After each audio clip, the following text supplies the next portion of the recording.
folks. Hope you're all having a good time while I'm over in Thailand working my backside off. But we'd asked to give a couple of insights into the game, the New South Wales-Queensland game in Los Angeles in 1987. Actually, the real stuff happened before the game. Bob Abbott was the secretary of the ARL at the time. About half an hour before the game, he came into the referee's room and said, "Oh, fellas, you know what we expect from you here.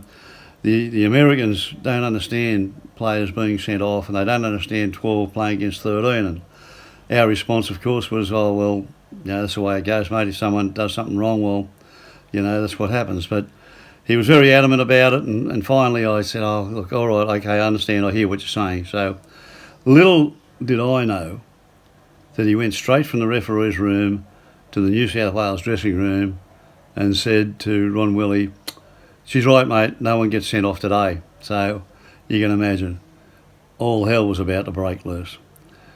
Ron Willey, Royce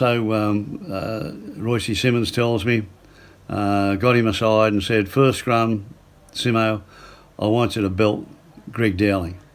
And Simo admitted to me that the only thing that would get hurt if he belted Greg Dowling in the head was his hand.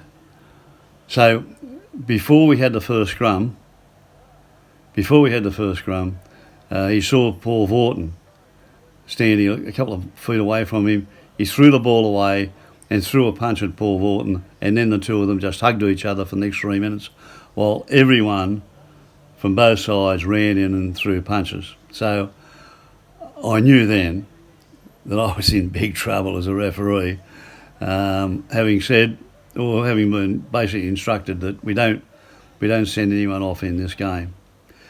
It took a long time for us to settle things down. The Queenslanders were basically over there for a bit of fun. The New South Walesmen wanted to win because they'd lost the series 2-1. And just when I got everything settled down, Ron Willey made his first replacement, which of course was David Boyle. And David Boyle came on the field, and the first thing he did was throw a punch. So it all started again. I mean, there were a few things that happened in the game. I had Barry Gomersall running my line for me, and Barry, of course, really was he loved the fact that everyone thought he was a cheat. New South Wales scored a try in the corner. Went in the end goal to award the try, but Barry stayed on the field side of the corner post, which is the universal sign for the touch judge thinking there's something wrong. So I went over and said, "Barry, is there anything wrong with the try?" And he shook his head and said, "Nah, wasn't close enough to disallow," and walked into the end goal area. Well, that was his sense of humour. But I think the major highlight to come out of the whole game or the whole week when we were over there was Peter Sterling trying to fight his way through the banner. They'd instructed Peter about where he was able to get through the banner, where the weakness was.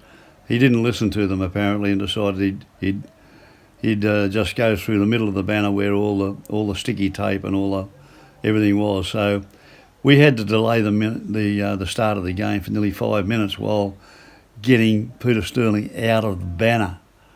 Can you imagine that? And he was the New South Wales captain, so you can imagine the ratbag bunch the rest of them were. Anyway, I hope you all have fun.